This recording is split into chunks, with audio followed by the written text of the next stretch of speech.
Farmer income tax, tax on farmers, किसानों को अगर हुई इस तरह की कमाई तो उनको भी देना होगा income tax. Income tax for farmers, आमतौर पर ऐसा माना जाता है कि किसानों को होने वाली सारी कमाई टैक्स फ्री होती है, लेकिन यह सच नहीं है। आइए जानते हैं किसानों की कमाई पर क्या कहता है इनकम टैक्स का कानून। इनकम टैक्स रिटर्न भरने का सीजन जोरों पर है। रिटर्न भरने का समय शुरू हुए 2 महीने बीत चुके हैं और अभी डेडलाइन में पूरे 2 महीने का समय बचा हुआ है। देश में लगभग हर तरह की कमाई पर टैक्स देना होता है और सभी टैक्स पेयर के लिए रिटर्न फाइल करना ज़रूरी है। हालांकि कई तरह की कमाई को टैक्स से छूट भी मिलती है, उनमें किसानों की कमाई भी शामिल है, लेकिन किसानों की हर तरह की कमाई टैक्स फ्री नहीं होती है। गलत है टैक्स से जुड़ी ये धारणा। ऐसी धारणा है कि किसानों को होने वाली हर तरह की कमाई को इनकम टैक्स से छूट मिलती है, लेकिन यह गलत धारणा है। किसानों की मुख्य कमाई यानी खेती से होने वाली आय जरूर टैक्स फ्री है, लेकिन खेत से होने वाली एक कमाई पर इनकम टैक्स लगता है। इनकम टैक्स का यह मामला तब बनता है जब किसान को खेत से हुई कमाई बिक्री से हुई हो, मतलब खेत बेचकर मिलने वाले पैसों को कमाई माना जाता है और उसके ऊपर इनकम टैक्स की देनदारी बन सकती है। इन मामलों में नहीं मिलती है छूट।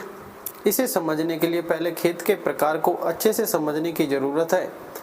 यह ज़रूरी नहीं है कि जिस ज़मीन पर खेती की जा रही है उसे इनकम टैक्स एग्रीकल्चर लैंड मानता हो। अगर ज़मीन municipality notified area committee, town area committee या कैंटोनमेंट बोर्ड के अंदर है और उसकी जनसंख्या 10,000 या उससे ज़्यादा है तो ये ज़मीन आयकर कानून के हिसाब से एग्रीकल्चर लैंड नहीं होगी। आबादी 1 लाख होने पर 2 किलोमीटर के दायरे में आने वाली ज़मीन एग्रीकल्चर लैंड नहीं मानी जाएगी। इसी तरह आबादी 1 लाख से 10 लाख तक होने पर 6 किलोमीटर के दायरे में और 10 लाख से ज़्यादा होने पर 8 किलोमीटर तक के इलाके में स्थित ज़मीन को एग्रीकल्चर लैंड नहीं माना जाएगा। 2 तरीके से बनती है टैक्स देनदारी। अगर खेती की ज़मीन इन दायरों में आती है तो उसे कैपिटल एसेट माना जाता है।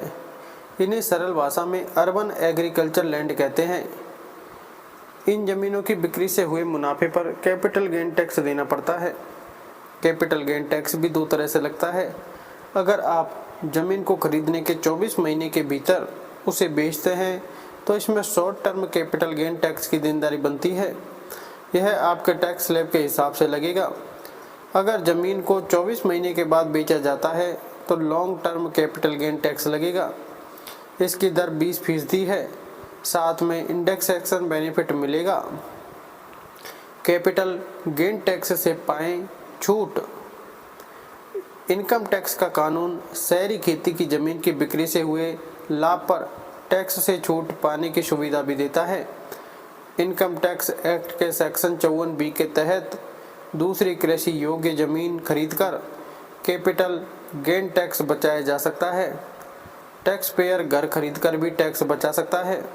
इसमें खेती की ज़मीन बेचने से मिली पूरी रकम का इस्तेमाल घर खरीदने के लिए करना होगा। घर बनाने के मामले में टैक्स छूट पाने के लिए 3 साल तक का समय मिल जाता है। धन्यवाद।